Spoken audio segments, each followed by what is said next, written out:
السلام علیکم ورحمۃ اللہ وبرکاتہ نحمده ونصلی علی رسوله الکریم اما بعد فاعوذ باللہ من الشیطان الرجیم بسم اللہ الرحمن الرحیم یا ایہا الذین آمنوا اتقوا اللہ حق تقاته ولا تموتن الا وانتم مسلمون صدق اللہ العظیم۔ محترم حاضرین جمعہ، بزرگ و دوستوں اور میرے عزیز ساتھیوں، گزشتہ چند جمعہ سے ہم حلال و حرام سے متعلق گفتگو کر رہے ہیں، جس میں ہم نے سب سے بڑی جو حرام چیز ہے یعنی شرک، کفر، اس کے بعد بدعات، ان چیزوں کو اب تک سنا۔ اگلی جو حرام چیز ہے اس سے متعلق آج ہم گفتگو کریں گے، تاکہ ہمارا اس حرام سے بچنا آسان ہو جائے۔ ہم نے شروع ہی میں یہ سمجھا تھا کہ حرام ایسی چیز ہوتی ہے جو اللہ کو سب سے زیادہ ناپسندیدہ عمل میں سے ہے، اور یہ سیدھا جہنم میں لے جانے والی چیز ہے۔ اور حرام کا تعلق صرف آخرت سے نہیں ہے کہ حرام کام میں مبتلا ہونے والا شخص قبر میں جائے گا تو عذاب ہوگا، میدان محشر میں رسوا ہوگا، جہنم میں جائے گا۔ صرف آخرت سے اس کا تعلق نہیں ہے، بلکہ حرام کاموں میں مبتلا ہونے والا شخص دنیا میں بھی ناکام ہوتا ہے، دنیا میں بھی تکلیف میں آتا ہے، اس کی دنیا بھی برباد ہوتی ہے، اس کی دنیا بھی خراب ہوتی ہے۔ یہ بات دوستو 100% اس میں حقیقت ہے۔ جیسے میں نے یہ سلسلہ شروع ہونے سے پہلے بھی کہا تھا کہ حرام میں مبتلا ہونے والا شخص یہ سب سے پہلے اپنی دنیا کھو بیٹھتا ہے۔ جیسے نشہ اور چیزوں کا استعمال کرنے والا، آخرت میں جو اس کی ناکامی ہوگی وہ تو ہوگی، لیکن دنیا میں بھی بڑی بڑی بیماریاں اس کو ہو جاتی ہیں۔ اسی طرح کوئی بھی چیز آپ اٹھا کر دیکھ لیجئے، اگر وہ حرام ہے، اللہ کی طرف سے منع کردہ ہے، تو دنیا سب سے پہلے اس کی برباد ہوگی جو اس میں مبتلا ہوتا ہے، اور جو اس سے بچتا ہے تو جو آخرت میں اس کو انعامات ملنے والے ہیں وہ تو مل کے رہیں گے، لیکن دنیا میں بھی اللہ رب العزت اس کو چین، سکون، عافیت عطا فرمائیں گے۔ بہرحال تو جو شرک اور کفر کے بعد سب سے بڑا جو گناہ ہے وہ ہے نماز کا چھوڑنا۔ بغیر کسی عذر کے انسان نماز کو چھوڑ دے تو یہ بہت بڑا حرام کام ہے۔ اچھا، ابھی ہم نے چونکہ نماز کا نام لیا، اب یہ بیان شروع ہو رہا ہے، تو بعض لوگ اس کو بہت لائٹلی لیں گے، بہت ہلکے میں لیں گے کہ نماز کے بارے میں تو اکثر لوگ بولتے پڑھنا چاہیے، نہیں پڑھیں گے تو گناہ ہوتا ہے۔ لیکن اللہ رب العزت نے چاہا تو ہم اس کو اتنا ڈیٹیل میں سمجھیں گے، چاہے اس کے لیے کتنا بھی وقت لگ جائے، آپ کو نماز کی اہمیت سمجھ میں آئے گی۔ اللہ کرے مجھے بھی سمجھ میں آ جائے، نماز کی اہمیت سمجھ میں آئے گی، اور نماز کی حقیقت سمجھ میں آئے گی کہ نماز ہے کیا۔ ابھی تک تو دوستو ہم میں سے بہت سارے لوگ ایسے ہیں جن کو نماز کا اصل نام ہی نہیں معلوم ہے۔ نماز یہ کوئی عربی لفظ نہیں ہے، نماز یہ کوئی عربی لفظ نہیں ہے۔ تو ہم میں سے بہت سارے لوگوں کو معلوم ہوگا ماشاءاللہ کہ نماز عربی لفظ اس کا ہے الصلاۃ، نماز یعنی صلاۃ جو ہے اصل لفظ ہے۔ بہت سارے لوگ کو ابھی سے پہلے معلوم بھی نہیں ہوگا۔ تو نماز کو دوستو امت نے بہت ہلکے میں لی ہے، لیکن انشاءاللہ ہم اس پر اتنی تفصیلی گفتگو کریں گے کہ اس کی اہمیت، اس کی حقیقت، اس سے کیا چاہا جا رہا ہے وہ، اور اللہ رب العزت نے اس کو بندوں پر کیوں لازم کیا ہے، اور کیا اسی امت پر نماز فرض ہے، یہ تمام چیزیں ہم سنیں گے اور سمجھیں گے انشاءاللہ۔ تو سب سے پہلے نماز جو لفظ ہے، یہ جو نماز کا لفظ ہے یہ نما حج سے بن کے ملا ہے۔ بعض لوگ کہتے ہیں یہ سنسکرت لفظ ہے، بعض لوگ کہتے ہیں کہ یہ معرب لفظ ہے، بعض لوگ یہ کہتے ہیں کہ یہ فارسی لفظ ہے۔ بہرحال جو بھی کچھ ہے، اصل لفظ تو الصلاۃ۔ قرآن میں اللہ رب العزت نے نماز کا جو ذکر کیا ہے اس کو الصلاۃ سے ذکر کیا ہے۔ تو آپ اہل عرب کے یہاں پر جب جائیں گے، عمرہ کرنے بعض لوگ جاتے ہیں، تو یہاں پہ نماز سننے نہیں ملے گا، بلکہ صلاح الصلاح کر کے سننے ملے گا۔ بہرحال تو نماز جو ہے اصل اس کو کہتے ہیں الصلاح، الصلاۃ بھی کہہ سکتے ہیں اس کو۔ جیسے اذان کے اندر ہم کہتے ہیں حی علی الصلاح، نماز کی طرف آؤ۔ تو یہ بات سب سے پہلی بنیادی چیز یہ ہے کہ نماز کو اصل عربی میں کیا کہتے ہیں۔ دوسری بات یہ ہے نماز کا حکم کیا ہے۔ اگر کوئی شخص نماز کا انکار کرتا ہے تو وہ کون ہے؟ جیسے بہت سارے اعمال ہیں، قارون نے زکوٰۃ کا انکار کیا تھا کہ میں زکوٰۃ نہیں دوں گا۔ ایسے بہت سارے ظالمین گزرے ہیں جنہوں نے اعمال کا انکار کیا ہے۔ اگر ہم میں سے کوئی شخص نماز کا انکار کرتا ہے یا نماز کا مذاق اڑاتا ہے، دو چیزیں ہو سکتی ہیں۔ ایک تو یہ کہ کوئی شخص نماز کا انکار کرے، میں نماز نہیں پڑھتا، نعوذ باللہ من ذالک، مجھے نماز سے کوئی لینا دینا نہیں ہے، یا پھر نماز کا مذاق اڑاتا ہے کہ یہ کیا بات ہو گئی، تم لوگ سر جھکاتے ہو، تمہاری سرین اوپر آ جاتی ہیں، اور ایک ہی چیز بار بار پڑھتے رہتے ہو، مزاحیہ طور پر مذاق اڑا رہا ہے کوئی نماز کا۔ تو بال اتفاق دوستو ایسا شخص جو نماز کا انکار کرے یا نماز کا مذاق اڑائے، وہ کافر ہے، وہ کیا ہے، وہ کفر کر رہا ہے. تو نماز کا حکم ہو گیا. اب نماز کو چھوڑنے والے کے متعلق کہ نماز کو جو جان بوجھ کر چھوڑ دیتا ہے، نماز کو ہلکے میں لیتا ہے، نماز کو آپشنل چیز سمجھتا ہے. ارے آپشنل چیز ہوتی ہے نا، کوئی کریں گے تو اچھی بات ہے، نہیں کریں گے تو کوئی بات نہیں. ہم کسی شادی میں کھانا کھانے کے لیے گئے یا کسی ہوٹل میں گئے، وہاں پر بہت ساری چیزیں سامنے رکھی ہوئی ہیں، تو اب جو ہے جس نے آپ کو دعوت دیا ہے یا جس کے آپ میزبان بن کے گئے ہیں وہ کہے گا کھا لو بھائی، تو بولے گا نہیں مجھ کو پسند نہیں ہے، میرا دل نہیں چاہ رہا. تو یہ آپشنل چیزیں ہوتی ہیں، تم کو پسند ہے تو کھاؤ، نہیں تو مت کھاؤ. ہمارے کپڑے سے متعلق یہ ہم کو کپڑا اچھا لگتا ہے، یہ کپڑا اچھا نہیں لگتا، ٹھیک ہے بھائی آپشن ہے تمہارے پاس، یہ مت پہنو دوسرا پہن لو. لیکن نماز کا معاملہ ایسا نہیں ہے کہ کچھ لوگ تو ایسے ہیں جو نماز پڑھیں گے اور کچھ لوگوں کا دل نہیں چاہ رہا تو نماز نہیں پڑھیں گے. ایسا نہیں ہے، آپشنل نہیں ہے، بلکہ یہ فرض ہے. نماز اللہ رب العزت کی طرف سے فرض ہے، اور اس کے فرض کی اہمیت اس طرح سمجھی جا سکتی ہے دوستو کہ قرآن مجید کے اندر اللہ رب العزت نے نماز کو تقریباً 700 مقامات پر، کم و بیش 700 مقامات پر نماز کو بیان کیا ہے. کتنے مقامات پر؟ یعنی اگر کوئی شخص نماز چھوڑتا ہے تو وہ ایک وقت میں نماز چھوڑ کر اللہ کے تقریباً 700 حکموں کو توڑ رہا ہے. کتنے حکموں کو توڑ رہا ہے؟ 700 حکموں کو توڑ رہا ہے. اچھا کیا نماز یہ صرف ہمارے اوپر ہی فرض ہے؟ نہیں، بلکہ اللہ رب العزت نے جب سے دنیا بنائی اور دنیا کے اندر انسانوں کا سلسلہ چلا ہے، تب سے اللہ رب العزت نے نماز کو انسانوں پر فرض کیا ہے. سب سے پہلے انسان حضرت آدم علیہ السلام ہیں، ان پر بھی نماز فرض تھی. اور ہر نبیوں کے دور میں جو سب سے پہلی تعلیم ایمان کے بعد، کفر سے بچنے کے بعد، شرک سے بچنے کے بعد جو سب سے پہلی تعلیم نبیوں نے اپنی امتوں کو دی ہے وہ نماز کی دی ہے. تو نماز جو ہے کوئی نئی چیز نہیں ہے اس امت کے لیے. ہاں لیکن جس شکل و صورت میں اور جن احکامات کے ساتھ آج نماز موجود ہے، ضروری نہیں کہ ایسے ہی پچھلے نبیوں کو بھی دی گئی ہو. ان کے اندر احکامات میں اور نماز کے رکن کے اندر، ارکان کے اندر فرق تھا. بعض انبیاء کرام کے زمانے میں 2 ہی وقت کی نماز تھی، اور بعض انبیاء کرام کے متعلق یہ بات ملتی ہے کہ جو نماز کی ہماری شکل ہے صرف اس کے اندر سجدہ تھا، صرف اس کے اندر کیا تھا؟ سجدہ تھا. بہرحال جو بھی کچھ ہو، یہ بات ہم کو سمجھنی ہے کہ نماز کوئی ہمارے لیے، اس امت کے لیے نئی چیز نہیں ہے، بلکہ اللہ رب العزت کی طرف سے نماز ہر امت کے لیے ضروری قرار دی گئی تھی. اور نماز کے پڑھنے پر کامیابی کا وعدہ ہر امت کے لیے تھا، اور اس کے چھوڑنے پر ناکامی کی دھمکی یہ ہر امت کے لیے تھی.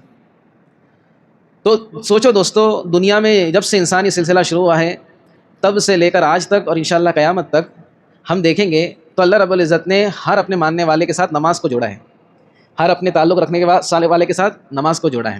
اب نماز ہے کیا؟ اللہ رب العزت نے ہر ایک پر کیوں لازم فرمائی ہے؟ تو اگر دیکھا جائے دوستو تو نماز جو ہے نا، یہ اللہ رب العزت کے احسانات کو یاد دلانے والی چیز ہے. اللہ رب العزت نے اس کو اپنے احسانات کو یاد دلانے کے لیے رکھا ہے. اچھا اللہ رب العزت کے احسانات ہم پر کتنے ہیں؟ صرف 5 ہیں، صرف 5 وقت ہیں. اللہ کے احسانات دوستو ہر بندے پر 2400 گھنٹے ہیں، اور جو اللہ کی نعمتیں ہر بندے پر 2400 گھنٹے ہیں دوستو، اس کا شکر ادا کرنا، اس کا اللہ رب العزت کے سامنے اقرار کرنا، یہ کسی کے لیے بھی ممکن نہیں ہے، پاسبل نہیں ہے کہ ہم اللہ کے احسانات کا شکر ادا کر سکیں. بلکہ دوستو قرآن مجید کے اندر تو اللہ رب العزت فرماتے ہیں وَإِن تَعُدُّوا نِعْمَةَ اللَّهِ لَا تُحْصُوهَا، اللہ کی نعمتیں تو اتنی ہیں تمہارے اوپر کہ تم گن بھی نہیں سکتے. گننا ہی پاسبل نہیں ہے تو اس کا شکر ادا کیسے کر سکیں گے؟ اللہ کی ہم پر جو نعمتیں ہیں اس کو ہم گن نہیں سکتے. قرآن کا چیلنج ہے، ان تعدوا نعمت اللہ لا تحصوها. دیکھیں اب تھوڑا ہم گننے کی کوشش کرتے ہیں. اب ہم ماشاءاللہ صحیح سلامت بیٹھے ہوئے ہیں، اللہ رب العزت نے ہمارے ایک سانسوں کا نظام ہمارے ساتھ جڑا ہوا ہے. ہم سانس لے رہے ہیں، اور صرف سانس لے نہیں رہے دوستو، سانس ہماری باہر بھی آ رہی ہیں. اگر سانس اندر نہ جائے تو تکلیف کہ سانس اندر نہیں جا رہی، اور اگر سانس اندر جا کر اٹک جائے اور باہر نہ نکلے تو تکلیف. کبھی کبھی ہوتا ہے نا دوستو، ہم کھانا کھاتے رہتے ہیں یا پانی پیتے ہیں اور اچانک میں کچھ ہماری سانس اندر جا کر اٹک جاتی ہے، اور جیسے ہی سانس اٹک جاتی ہے تو اچھا خاصا پہلوان آدمی، باڈی بلڈر آدمی، سب سے پہلا اس کا جو ری ایکشن ہوتا ہے وہ یہ تک جھک جاتا ہے. یہ کیا ہو گیا؟ جھک جاتا ہے پر یہ کیا ہو گیا؟ آنکھوں سے پانی نکلنے لگتا ہے، کانوں میں سیٹی بجنے لگتی ہے. اس کو جو خوشیاں غمی میں تھا وہ سب بھول جاتا ہے. اس کو کچھ دیر کے لیے سمجھ میں نہیں آتا ہوا کیا. ارے کچھ نہیں ہوا، صرف اللہ کی ایک نعمت کے تھوڑا سا تغیر ہو گیا، تھوڑے سے چینجز ہو گئے. کیا چینجز ہو گئے؟ کہ اللہ رب العزت کی ایک نعمت تیرے اندر چلی تو گئی لیکن باہر نہیں آ رہی ہے. بعض لوگ دوستوں بیمار ہوتے ہیں، اللہ ہم سب کی بیماریوں سے حفاظت فرمائے، اور وہ بے سدھ ہو جاتے ہیں، بے ہوش میں نہیں رہتے ہیں. تو ایسا ہوتا ہے کہ اللہ کی نعمتیں تھوڑی بہت ان کے لیے چینجز ہو جاتی ہیں، ان کو سانس لینے اور چھوڑنے نہیں جمتی. جب جا کے سمجھ میں آتا ہے یہ کتنی بڑی نعمت ہے کہ وینٹیلیٹر لگا دیا. اب وہ جو ہے ہمارے پھیپڑوں کو وینٹیلیٹر پھگا رہا ہے، پھر گھسیٹ رہا ہے، ایک جانے کے لیے، ایک آنے کے لیے، ایک جانے کے لیے، ایک آنے کے لیے. اور اتنا دردناک اور اتنا خطرناک پروسیس ہوتا ہے دوستو. وہ اللہ دشمن کو بھی ایسی جو ہے نا حالات نہ دکھائے. اللہ ہم سب کی حفاظت کے فیصلے پر. معلوم ہوا جو چیز ہم اتنی نارملی، اتنا ہمارے لیے نارمل ہے سانس لینا اور چھوڑنا، یہ اللہ کی کتنی بڑی نعمت ہے. اچھا پھر وینٹیلیٹر کا بل، بعض تو نعوذ باللہ ایسے بھی حضرات ہوتے ہیں، ڈاکٹر حضرات، کہ انسان مر جاتا ہے اور اس کو وینٹیلیٹر پہ لگا کے رکھتے ہیں. یہ بیچارہ چلے گیا، ان کو بھی پتہ ہے. اور چونکہ معلوم ہے کہ جو پروسیس ہے بڑا مہنگا ہے، جتنی دیر رکھیں گے اتنا پیسہ ملے گا.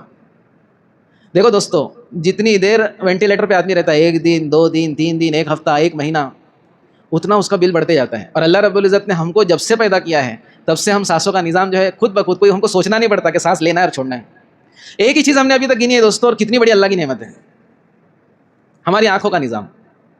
ہماری آنکھوں کا نظام ہم دیکھ پا رہے ہیں، ہر چیز دکھ رہی ہے، نظر آ رہی ہے، صاف نظر آ رہی ہے، ہر چیز کا رنگ کلر نظر آ رہا ہے. بعض لوگوں کو ہر چیز بلیک اینڈ وائٹ دکھتی ہے، ایسے بھی ہوتے ہیں، کلر بلائنڈ بولتے ہیں انہیں. ان سے پوچھیں دوستو کہ صحیح سلامت آنکھوں کا ہونا کیسا ہے. بعض لوگ آنکھیں تو سلامت ہوتی ہیں لیکن ان کے آنکھوں میں نمبر آ جاتا ہے. بہت سارے ایسے لوگ ہیں آج کل، تو بہت آپ کو ملیں گے. تو جیسے ہی چشمہ نکالیں گے تو دھندلا دھندلا نظر آتا ہے، جیسے چشمہ پہنیں گے تو صحیح نظر آتا ہے. تو یہ آنکھوں کا صحیح نظر آنا، صحیح ہم کو نظر آنا، یہ اللہ کی کوئی چھوٹی نعمت ہے. اور جس کو آنکھ ہی نہیں ہے اس کی دنیا اندھیری ہے، وہ چلنے میں محتاج، وہ ہمیشہ اس خوف میں رہتا ہے کہ کوئی آ کر گاڑی مجھ کو نہ ٹکرا جائے، کوئی آ کر جو میں کسی دیوار سے نہ ٹکرا جاؤں. کتنا احتیاط سے چلتا ہے وہ. لیکن ہمارے ساتھ ایسا معاملہ نہیں ہے، اللہ کی بہت بڑی نعمت ہے. بعض لوگوں کو سنائی نہیں دیتا، بعض لوگوں کو سنائی نہیں دیتا. ایسے کئی لوگ ہیں مشین لگا دے بیچارے، بعض لوگوں کو مشین کے بعد بھی سنائی نہیں دیتا. ہمارے جاننے والے تھے، بہت پہلے کی بات ہے، یہ کلوا کار شیڈ جو ہے نا، یہاں پہ اکثر گاڑیاں آتی جاتی تھی پہلے، ابھی تو شاید کم ہو گئی ہے. تو وہاں پر جو ہے وہ جا رہے تھے، ہم لوگ بھی تھے ان کے پیچھے، ان کو آواز نہیں آتی تھی. اب وہ بزرگ تھے بیچارے، بوڑھے تھے. اب وہ بالکل پٹری کے بیچ میں آہستہ آہستہ جا رہے ہیں اور بالکل ٹرین کار شیڈ کی آ چکی ہے. اب لوگ چلا رہے ہیں، ان کو آواز ہی نہیں آ رہی ہے. وہ تو اللہ کا کرم کہ کار شیڈ کی لائن تھی، تو اس نے بیچارے نے گاڑی کیسے ویسے روک لیا. تو کان کے اندر صحیح آواز کا آنا یہ کتنی بڑی نعمت ہے. اگر ہم مثال کے طور پر ہم کو کانوں سے آواز آ رہی ہے الحمدللہ، اب جو ہے کتا بھونک رہا ہے، شیر کی آواز آ رہی ہے، کوئی ڈراؤنی آواز آ رہی ہے، ہم کو پتہ چل رہا ہے کہ کوئی آگے خطرہ ہے، اور آواز ہی نہیں آ رہی تو خطرہ سمجھ میں آئے گا. دوستو ہم اگر غور کریں گے ہماری پوری زندگی نکل جائیں گی، ہم ایک ایک نعمت کو گنتے بیٹھیں گے، اللہ کی نعمتیں ختم نہیں ہوں گی. تو نماز جو ہے نا دوستو، یہ اللہ رب العزت کی نعمتوں کو جو ہم استعمال کر رہے ہیں، اس کو اس کی یاد دہانی کے مواقع ہیں. لیکن میں نے کہا کہ اللہ کی نعمتیں 24 گھنٹے ہیں، کہ صرف 5 بار ہیں. 24 گھنٹے ہمارے ساتھ لگی ہوئی ہیں، لیکن اللہ رب العزت نے ہم کو مشقت سے بچانے کے لیے صرف 5 وقت کی نماز دی ہے. اور اس کا واقعہ تو ہم جانتے ہیں، 2 جمعہ پہلے بھی اس کا ذکر ہوا تھا کہ اللہ رب العزت نے اپنے نبی کو بطور تحفہ، معراج جو ہے اللہ سے ملاقات کا ایک بہت بڑا اللہ کے نبی کو شرف حاصل ہوا. تو اس کا جو سب سے بڑا تحفہ تھا وہ 50 وقت کی نماز تھی. اور بھی ایک تحائف دی اللہ رب العزت نے، لیکن سب سے بڑا جو تحفہ تھا وہ کتنے وقت کی نماز تھی؟ 50 وقت کی نماز تھی. اب 50 وقت کی نماز اگر ہم پڑھیں تو ہمارا پورا دن، اگر آدھے گھنٹے کی، ہم جیسے نماز آدھے گھنٹے میں ہوتی ہے ہماری روزانہ، ظہر کے لیے آئے تو آدھا گھنٹہ تقریباً لگتا ہے، فجر کے لیے آئے تو آدھا گھنٹہ لگتا ہے تقریباً، سنتیں وغیرہ پڑھ کے. اگر 50 وقت کی نماز ہوتی، 5 کی نہ ہوتی، تو ہمارا 1 سیکنڈ بھی جو مسجد سے جانا یہ دشوار ہو جاتا. اللہ رب العزت اپنے بندوں کو دشواری میں ڈالنا نہیں چاہتے ہیں. اچھا ایک بات یہ ہے کہ اگر ہم نماز پڑھیں اور 24 گھنٹے نماز پڑھیں تو اس میں اللہ کی شان میں اس کی وجہ سے ذرہ برابر بھی بڑھوتری نہیں آئے گی. ایسا ہو جائے گا کہ بھائی کلوہ والے جو ہے نا یہ 24 گھنٹے نماز پڑھتے ہیں تو اللہ کی شان بڑھ گئی، ایسا ہے بھائی؟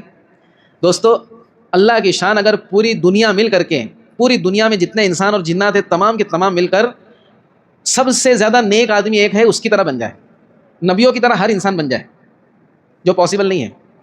لیکن اگر ہو بھی جائے بالفرض ہم مان لیں، تو اللہ کی شان میں ذرہ برابر بھی اس سے کوئی بڑھوتری نہیں آئے گی کہ سب ماننے لگ گئے اس کے لیے اللہ بڑے ہو گئے. جیسے لیڈر ہوتے ہیں نا، ان کے پیچھے جو فالوورس ہوتے ہیں، یا پھر آج کل جو ہے سوشل میڈیا کا زمانہ ہے، جتنے فالوور ہوتے ہیں ان کی شان بڑھی، ارے میرے 1 ملین فالوور ہے، میرے ایسے ہیں، میرے ویسے. اللہ کا ایسا نہیں ہے، اللہ تو جیسا ہے ویسا ہے، اس کی انتہا کو کوئی نہیں پہنچ سکتا، اس کی ذات وراء الورا ہے، اس کی قدرت وراء الورا ہے. اور اگر پوری دنیا مل کے اللہ کی نافرمانی پہ آ جائے، صرف کلبہ والے نہیں، پوری دنیا والے 1 وقت کی نماز نہ پڑھیں، 1 سجدہ نہ کرے، اللہ کا نام نہ لے، تو اللہ کی ذات ایسی ہے دوستوں کہ اس میں ذرہ برابر بھی کوئی کمی نہیں آئے گی کہ اللہ کی شان گھٹ رہی، نعوذ باللہ من ذالک. یہ جو احسانات کی بنیاد پر اللہ نے ہم کو اعمال دیے ہیں، اس میں ہمارا ہی فائدہ ہے. دیکھو نماز جو ہے نا، اللہ رب العزت نے کوئی ایسا عمل نہیں دے دیا کہ تم میرے احسانات کو یاد کرنے کے لیے کوئی ایسا عمل کرو جس سے تم کو مجاہدہ ہو کہ الٹا لٹک جاؤ، 5 وقت الٹا لٹکنا ہے تم لوگوں کو، نہیں، بلکہ نماز پڑھنے سے بھی فائدہ تمہارا ہی ہوگا، تم کو نقصان نہیں ہوگا، الٹا لٹکنے سے تو نقصان ہو جائے گا۔ کیا فائدہ ہوگا؟ سب سے پہلے نماز کے ذریعے سے تمہاری روح کو تسکین ملے گی، یہ تمہاری روح کی غذا ہے، تم کو سکون ملے گا، تمہارا چہرہ نورانی بن جائے گا۔ دیکھو نمازی اور غیر نمازی کے چہرے میں بہت فرق ہوتا ہے، میں کالے گورے کی بات نہیں کر رہا یہاں پہ، اگر انسان سانولا ہے، رنگ کا کالا ہے، نمازی ہے، اس کے چہرے پہ ایک نور ہوگا، اس کے چہرے پہ کشش ہوگی، اور ایک انسان بہت گوڑا چٹا ہے، بہت خوبصورت ہے، لیکن نماز کا پابند نہیں ہے دوستو، تو اس کے چہرے پہ ایک نحوست ہوگی، اس کے چہرے پہ کیا ہوگی؟ نحوست ہوگی۔ تو نماز جو ہے ایک ایسا عمل ہے کہ اس میں فائدہ بھی ہمارا ہی، اللہ کا نہیں ہے، اس سے سب سے پہلے تمہارے کو سکون ملے گا، تمہاری روح کی غذا، تم کو اندر سے ہے نا حشاش بشاش ہو جاؤ گے۔ اور پھر دنیاوی فائدے دوستو آج سائنس بھی بیان کر رہا ہے کہ ہمارے دماغ کے اندر روزانہ خون کا پہنچنا یہ بہت ضروری ہے، خون کا پہنچنا بہت ضروری ہے، اور ایک ایسی حالت ہے سجدے کی حالت جس کی وجہ سے تمہارے دماغ کے اندر خون پہنچے گا، اور یہ ایمان والا روزانہ 5 وقت کر رہا ہے۔ اب اس کے طبی فائدے بھی بہت ہیں، لیکن ہم سب طبی فائدے کے لیے نہیں کر رہے، وہ گریوی ہے صرف، وہ ایکسٹرا کچھ چیز مل جاتی ہے نا، وہ چٹنی ہے مثال کے طور پہ، اصل تو ہم جو اللہ کے احکامات کو پورا کرنے کی نیت سے نماز کو پڑھ رہے ہیں۔ تو یہ آج صرف ابتدائیہ تھا نماز سے متعلق، انشاءاللہ ہم اس کی حقیقت اور پھر اس سے کیا چاہا جا رہا ہے، اور پھر نماز کی انشاءاللہ ان ڈیٹیل ہم تمام چیزوں کو سنیں گے، سمجھیں گے، تاکہ ہم ایک بہت بڑے حرام کام سے بچنے والے بن جائیں۔ آج دیکھو دوستو، بہت سارے ایمان والے یہ نماز کو بلا جھجک چھوڑ دیتے ہیں، اور اللہ کے نبی کیا فرما رہے ہیں کہ ایمان اور کفر میں صرف نماز چھوڑنے کا فرق ہے، جو ایمان والا ہے وہ نماز پڑھتا ہے، اور جو ایمان والا نہیں ہے وہ نماز چھوڑتا ہے۔ کتنی بڑی دھمکی ہے اللہ کے نبی صلی اللہ علیہ وسلم، سمجھ آ رہی بات؟ اس لیے بعض ائمہ نے کہا کہ جو نماز نہیں پڑھتا وہ اسلام سے نکل جاتا ہے، لیکن اکثر علماء کا، جمہور کا اس پر اتفاق ہے کہ ایمان سے تو نہیں نکل جاتا، لیکن یہ اتنا بڑا گناہ ہے کہ اس کے اوپر اس کو سزا دی جا سکتی ہے۔ بہرحال وہ تمام چیزیں ہم سنیں گے۔ اللہ رب العزت ہم سب کو نماز کا پابند بنائے، اور حرام کاموں سے اللہ رب العزت ہم سب کی حفاظت کے فیصلے فرمائے۔